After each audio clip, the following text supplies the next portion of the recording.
इतिहास लिखा है इसमें, कुछ खास छिपा है इसमें।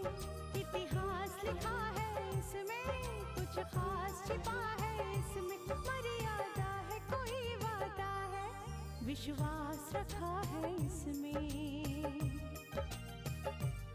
सात फेरों से मिला ये तो उपहार है, मेरा श्रृंगार है, मेरा श्रृंगार है, मेरा श्रृंगार है, मेरा श्रृंगार है। मंगलसूत्र, मंगलसूत्र, मंगलसूत्र, मंगलसूत्र, मंगलसूत्र, मंगलसूत्र, मंगलसूत्र।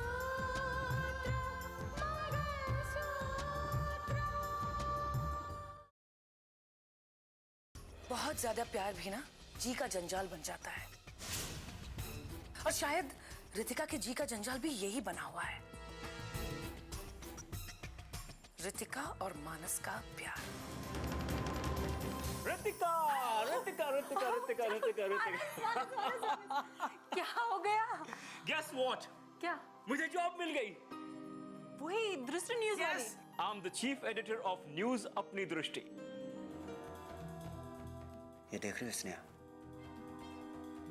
इसकी बस 2 बूंद और आदमी जिंदगी भर के लिए आराम से सो जाता है। रितिका को भी सोना होगा, जिंदगी भर के लिए आराम से। बुआ जी आप भी ना। रितिका, मैं कुछ सुनना नहीं चाहती। आज तुम मेरे साथ शॉपिंग चल रही हो बस। बुआ जी पापा समझाइए ना इन्हें, मेरी बात ही नहीं समझ रहे हैं। कावेरी, क्यों जिद कर रही हो? अरे इसका उस गांव में दौरे पे जाना जरूरी है। शॉपिंग की बात है ना, तुम एक काम करो, स्नेहा को अपने साथ ले जाओ। हाँ भैया, स्नेहा को क्या पता कि रितिका को क्या पसंद है क्या नहीं। तुम्हारी पसंद पे हमें पूरा भरोसा है कावेरी। जो तुम्हें पसंद आएगा वो इसे भी पसंद आएगा और मुझे भी पसंद आएगा। तो प्लीज स्नेहा को साथ ले जाओ। बिल्कुल बिल्कुल। भैया, आप हमेशा इसी का साथ देते हैं। वाले यार। देखो। हेलो।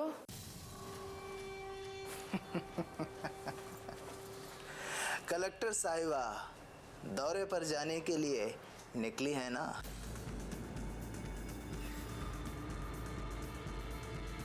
अब उनका इंतजार मत करना, क्योंकि वो अब वापस नहीं लौटने वाली। यही बताने के लिए मैंने फोन किया था, और बता इसलिए रहा हूं क्योंकि उन्हें दौरे पर जाने के लिए आज आप लोग भी नहीं रोक सकते। हेलो हेलो हेलो, हाँ बोलो। ओह जज साहब, आप भी आ गए लाइन पर। तो जरा थोड़ी सी बात ध्यान से मेरी भी सुन लीजिए। मैंने बार बार आप लोगों को फोन किया क्योंकि मेरे बॉस ने कहा था कि दुश्मन को छुपकर नहीं बल्कि बताकर, एहसास दिलाकर सबक सिखाना चाहिए। मेरे फोन के बावजूद भी आप लोगों ने सबक नहीं लिया। अब रोते रहना। तू जो भी है, बस एक बार तू मेरे सामने आ गया ना, तो तू देख फिर क्या करता हूं मैं। हेलो हेलो, कर दिया बुस्तर कहीं का। क्या हुआ? फिर से उसे गुंडे का फोन था क्या? हाँ यार सूर्या वही। हाँ सूर्या, सूर्या उसे सब पता है कि रितिका गांव जा रही है दौरे पे। मुझे लगता है उन लोगों ने जरूर कोई प्लान बनाया होगा। कावेरी तुम बिल्कुल फिक्र मत करो, इसकी सिक्योरिटी इसके साथ जाएगी। ओके? नहीं भाई जी, मैं रितिका की सिक्योरिटी पे भरोसा नहीं करता। आपको तो पता है आजकल कोई भी आदमी बिका हुआ है। मैं रितिका के साथ जाऊंगा। तू जाएगा? हाँ ठीक है, तू जा। बहुत अच्छा। आओ रितिका। जा। जी रितिका, संभल कर जाना और शाम को जल्दी आ जाना। ठीक है बुआ जी, मैं अपना ध्यान रखूंगी और बहुत जल्दी आ जाऊंगी। अब जाऊं? जा बेटा, जाओ। ठीक है पापा, चलती हूँ। मत करना फिक्र, तुम जाओ शॉपिंग पे। जाओ जाओ, अरे जाओ ना।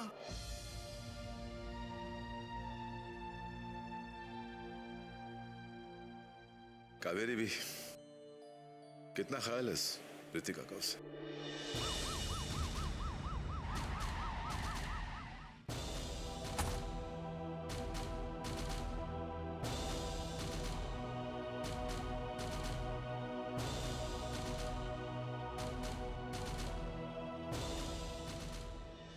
कलेक्टर साहिबा, हमको माफ कर दीजिए। चुप, एकदम चुप। एक भी शब्द नहीं सुनना है मुझे तुमसे। इन लोगों ने तुम पर अंधा भरोसा किया और क्या सिला दिया तुमने उनके विश्वास का? हाँ?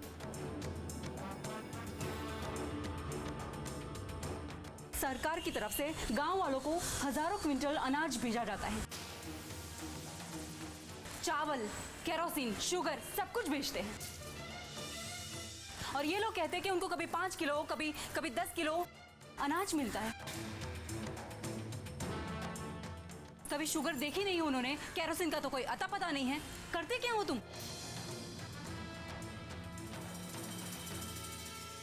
तुमने गांव वालों को भूखे मारकर अपना घर बनाया।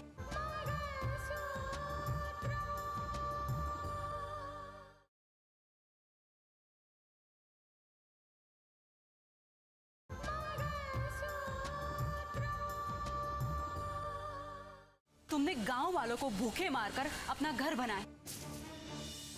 पैसे कमाए हैं ना तुमने, बहुत सारे पैसे कमाए हैं। ठीक है इंस्पेक्टर, इसको कानूनी मेहमान बनाकर अच्छी तरह से इसकी खातिरदारी करना।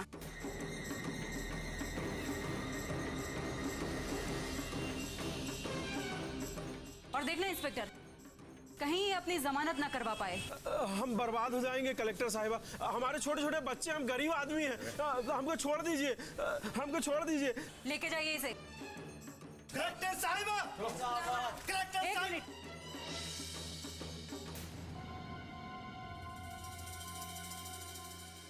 देखिए, आप एक बात अच्छी तरह से समझ लीजिए। मेरे या मेरे जैसे किसी भी ऑफिसर के जय जयकार या जिंदाबाद कहने से आप लोगों का कोई भी फायदा नहीं होने वाला है। आपको समझना होगा अपने हक के बारे में, अपने अधिकारों के बारे में। देखिए, आपके अधिकारों की लड़ाई लड़ने की जिम्मेदारी आपकी खुद की है।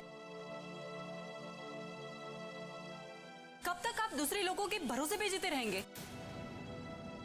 कब तक मेरे जैसे कोई भी दूसरा ऑफिसर आपकी हक की लड़ाई लड़ेंगे?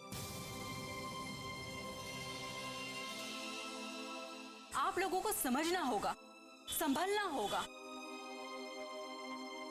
देखिए, एक तरफ सरकार आपको एक नई और बेहतर जिंदगी देने की कोशिश कर रही है।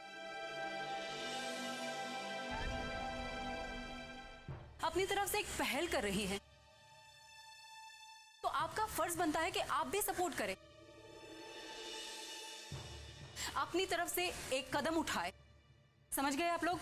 मैडम, हम गरीब आदमी भला कैसे किसी के खिलाफ आवाज उठा सकते हैं? क्यों नहीं उठा सकते? बताइए, आप आवाज क्यों नहीं उठा सकते?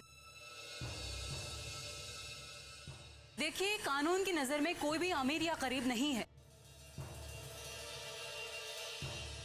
उनकी नजर में सब एक समान है। सबको सारे हक एक समान दिए जाते हैं।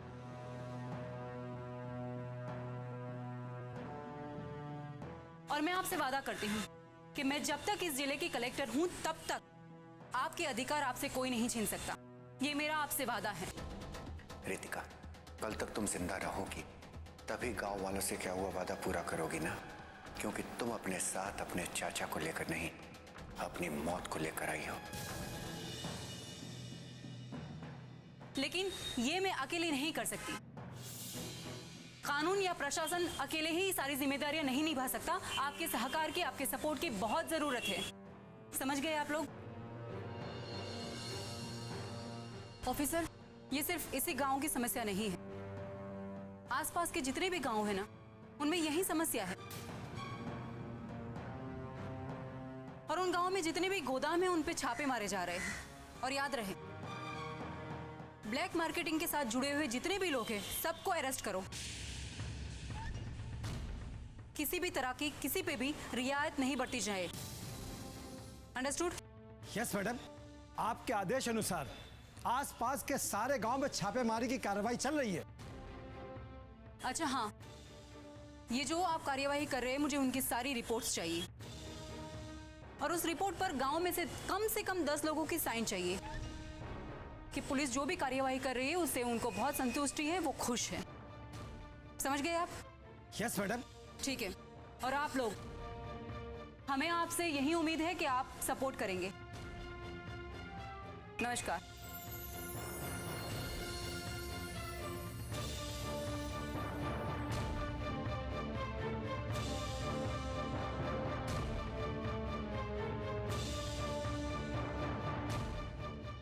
Good morning sir. यस। ये दिल्ली न्यूज़ का फुटेज है सर। Okay Arun, yes. आप इन्हें जानते हैं? अगर जानते नहीं हैं तो पहचानते जरूर होंगे। ये है मिस्टर मानस, एसआरपी न्यूज को रातों रात बुलंदियों पर पहुंचाने वाले यही हैं। सर इन्हें कौन नहीं जानता, टीवी पर कई बार हमने इन्हें बड़े बड़े लोगों का इंटरव्यू लेते हुए देखा है। ओके, तो ये आज से हमारे यहाँ as a chief editor join करेंगे। इनको सारे स्टाफ से मिलाइए। ये तो बहुत ही अच्छी बात है। आइए sir. Thank you very much. आइए। अनिल देखो, ये कुछ भी बाकी रहना नहीं चाहिए और सब जल्दी से खत्म करो। Okay? Yes. Rohit, Kaveri market से आ गई? नहीं पापा, अभी तक तो नहीं आई। आज सुजाता की कमी बहुत महसूस हो रही। हाँ पापा, आज अगर वो जिंदा होती तो कितना खुश होती वो। रोहित, एक काम कर, पंडित जी को फोन लगा, उनसे पूछ के गोद भराई की पूजा में किस किस चीज की जरूरत पड़ती है।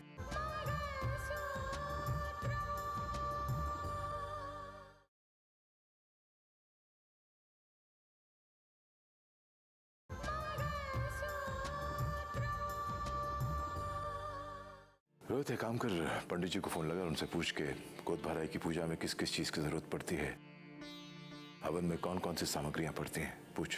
जी। उस सूर्या भी रितिका के साथ चला गया है। अब किस केटर से नाश्ते खाने की बात की है? नहीं, उनका मेरे पास नंबर है, अभी थोड़ी देर पहले उनसे बात हुई है मेरी। चल चल, फिर से लगा फोन। जी बात करो उससे। हाँ, मैं कर लेता हूँ।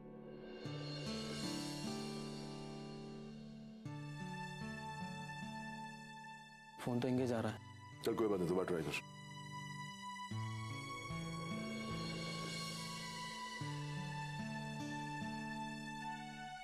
आ गई? रोहित, इसे अंदर रख दो। भैया, रितिका आ गई? नहीं, अभी तक नहीं आई।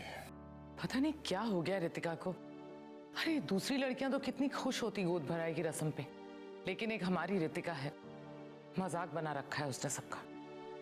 तुम क्या कहना चाह रही हो? भैया, ये सब आप ही का कसूर है।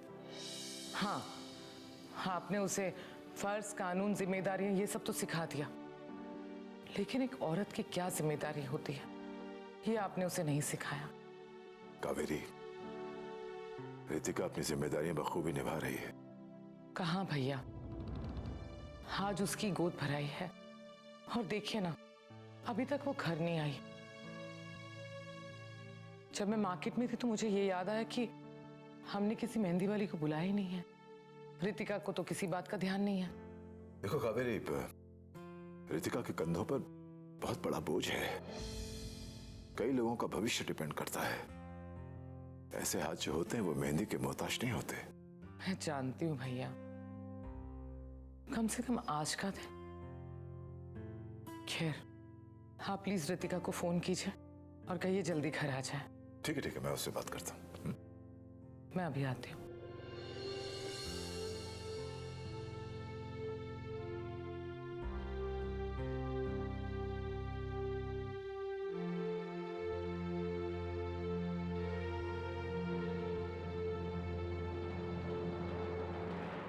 क्या कर रहे हो पटेल, क्या कर रहे हो?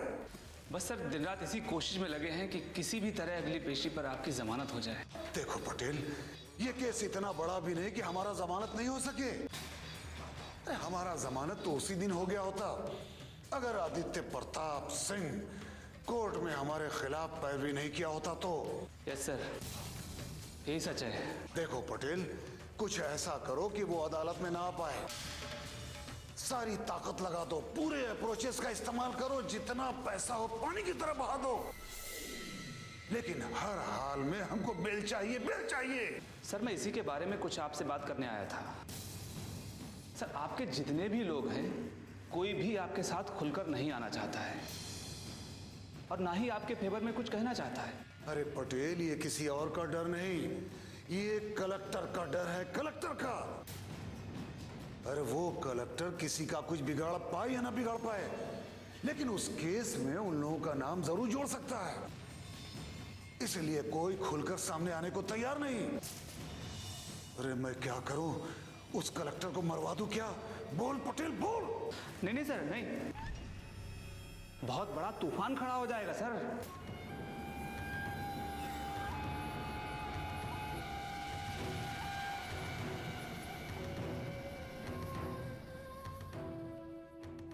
क्यों परेशान होते हो कृष्ण? तुम्हारी जमानत नहीं हुई तो क्या हुआ?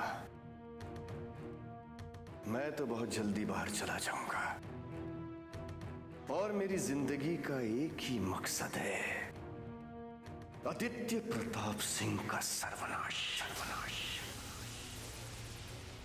तुम नहीं समझोगे? ये लो, इसमें एक फोन नंबर है। ये मत पूछना कि वो कौन है, बस उसे कह देना कि मुझे जेल में आकर मिले। जाओ।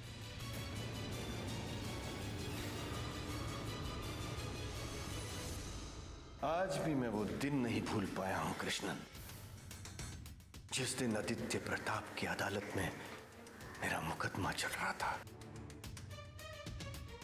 उस मुकदमे का वो हश्र होगा, मैं सोच भी नहीं सकता था, क्योंकि मैंने पहले ही आदित्य प्रताप को पैसे पहुंचा दिए थे और मैं खुश और निश्चिंत था कि मैं रिहा हो जाऊंगा।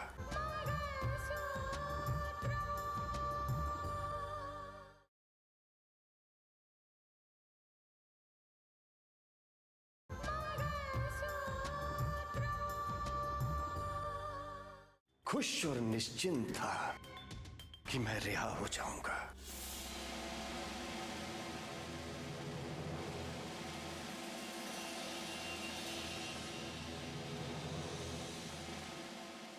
आज की अदालत की कार्रवाई शुरू की जाए। द स्टेट वर्सेस विशंबर नाथ।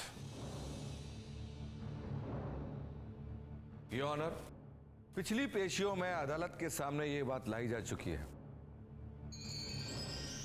कि प्रभाकर सक्सेना का कत्ल कटघरे में खड़े इसी शख्स ने किया है। एक ऐसे ईमानदार पुलिस ऑफिसर का कत्ल जिस पर पूरे पुलिस डिपार्टमेंट को नाज था। योर ऑनर, और कत्ल की वजह यह रही, इनके एक गोडाउन पर उस पुलिस ऑफिसर की नजर थी। उस पर गैर कानूनी धंधे चलते थे।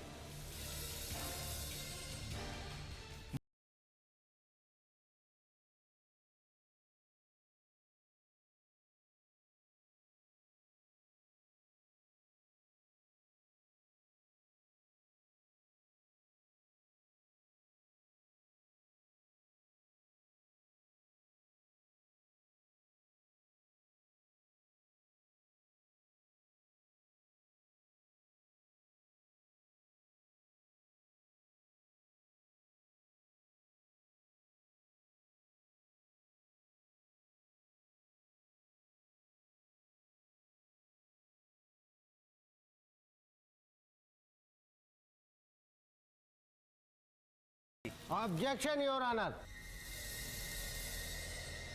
ये महज एक कहानी है। मेरे क्लाइंट के खिलाफ पुलिस के पास कोई पुख्ता सबूत नहीं है।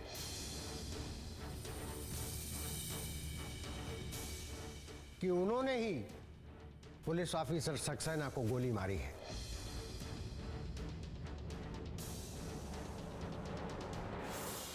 कृष्णन, मैं तो सोचता था कि इतना मामूली केस यूं हवा में उड़ जाएगा, क्योंकि जो मेरे खिलाफ गवाही दे रहे थे उन्हें मैं तोड़ चुका था और कानून के पास इस बात को लेकर कोई सबूत भी नहीं थे। अदालत में सुनवाई चल रही थी। नो योर ऑनर, अब तक जो सबूत और गवाह अदालत में पेश किए गए, उनके आधार पर यह दावे के साथ कहा जा सकता है कि कत्ल किसी और ने नहीं बल्कि खुद विशंबर ने किया है।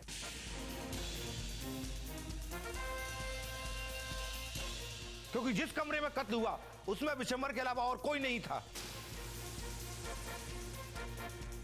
और यह बहाना सरासर गलत है कि गोली किसी और ने चलाई है।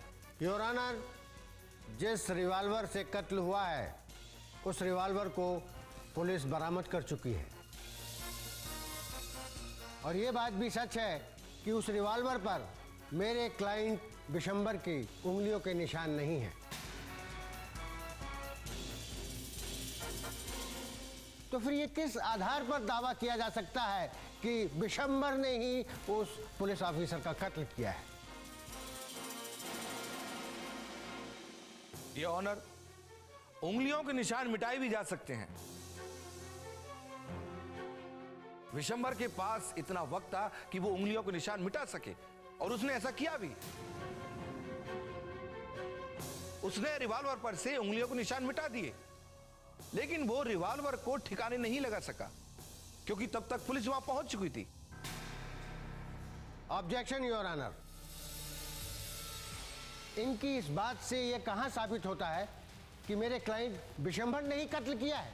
Objection overruled. Please proceed.